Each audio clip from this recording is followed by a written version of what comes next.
Alive. Okay, alive. Hello everybody. This video is going to be a follow-up to the video I shared yesterday, the live stream where I did a single double, a pizza dough with 20% wholemeal flour. I wanted to test a new brand I never used, and the rest was regular double zero flour. My double is ready, as you can see here. It's nice and puffy. And today I will stretch it and bake it. I will not dive in too much into the details about the dough, about the actual stretching, because I got video for them, and hopefully you watched them already.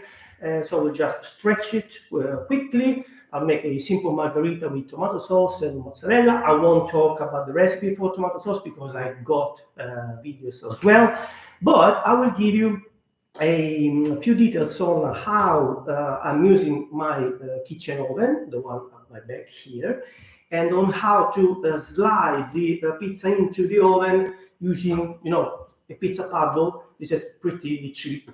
So let's stretch it. Actually, I will first tell you how I will use the pizza paddle, because I know many people, many of you got in touch, because even though you watched my video on how to use this thing and how to slide the pizza inside the oven, looks like you're still struggling somehow. First of all, I can reassure you, it's not a big deal, because you only need a little bit of practice. So do it. I mean, you've got to eat many pizzas, so it should be a great thing. But today I will give you a neat trick. I will that it involves using some parchment paper. You just cut it to the size of your pizza paddle. If you don't have any pizza paddle, you can use a chopping board. You can use a cardboard, whatever you want. But the point is, this will make everything easy for you, because you can just stretch your pizza. I mean, put the toppings of your pizza on the parchment paper, and it will be easy to slide it into the oven. So first of all, I make ready my paddle with pizza with parchment paper. But it's now time to stretch. Generous amount of flour. This is actually semolina flour. I'm sure you can see, but yes, as I said, I won't dive in too much into the actual stretching. Very well.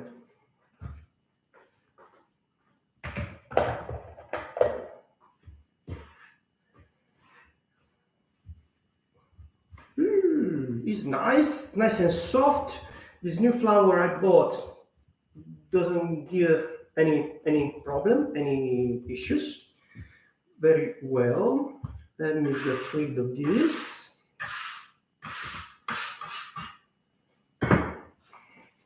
Now, this is what you do. You stretch, you shake away the excess of flour. That's it. Okay, this is what I would do using just the pizza paddle. But since today I'm using the parchment paper, I'm happy to put the pizza straight on top of it.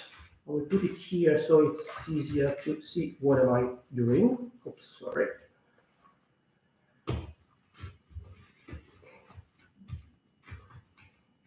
I'm done. Bit of tomato sauce.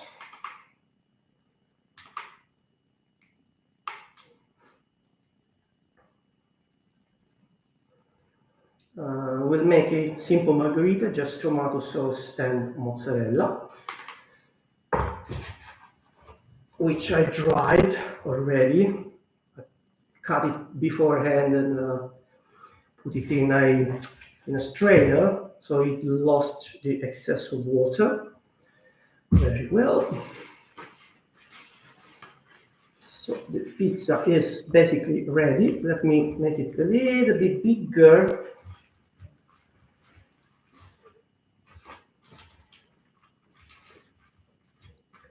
And now it can go in the oven.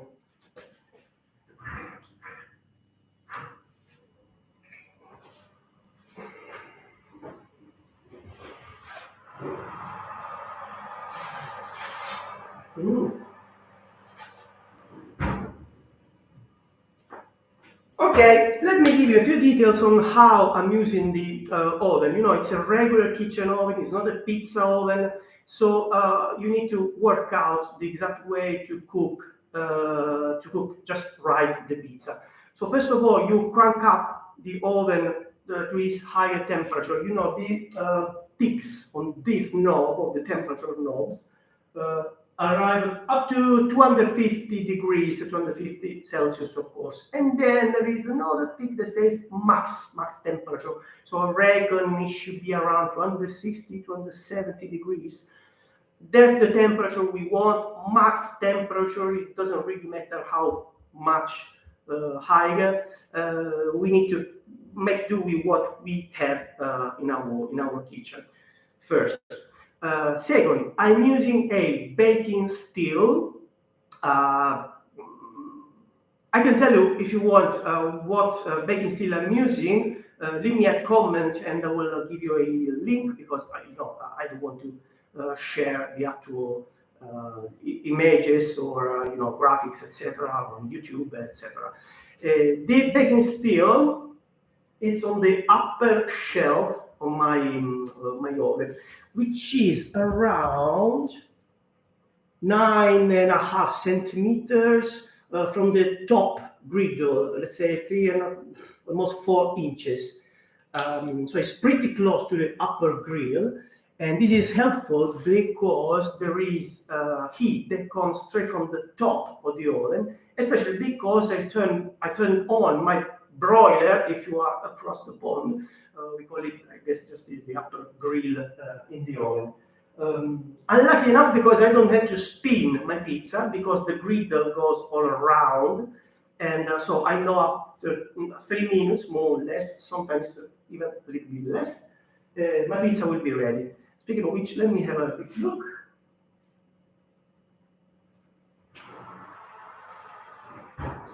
It's almost ready. Let me get rid of this stuff. Oh, if you have any question, pop them in the comment section. So later on, after I will upload the video, I can reply to your questions. And again, if you want to know about my baking steel, the tool I'm using, like this is small containers which are perfect for 250 grams, for the 40 grams pizza. Or if you want to know about the paddle, I can give you some links. Just pop a comment and I will let you know. Or if you want to be geeky like me and use an infrared thermometer to check the temperature of your oven, this is what I need to do. But looks like the pizza is ready, so don't move.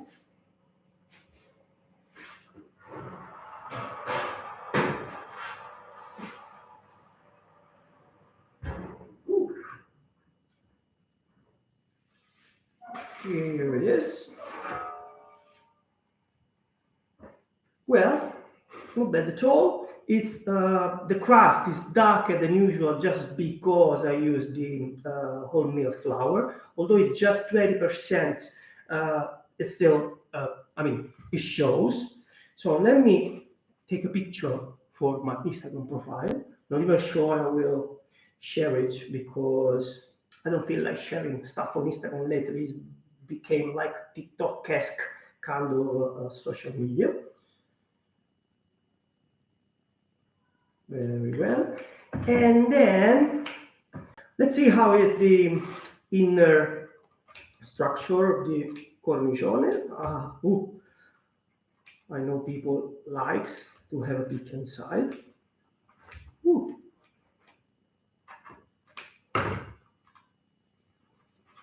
How can I show it to you? With this small plate. There you go. This is how it turned out. I think it's quite nice. I don't want to bite it because I would burn the roof of my mouth. So I will wait 2 seconds, maybe a drizzle of olive oil, very good quality olive oil, because my sister gave it to me. And that's it. Pop questions on the comment section. Yeah, ask me anything, and I will see you next time. Ciao.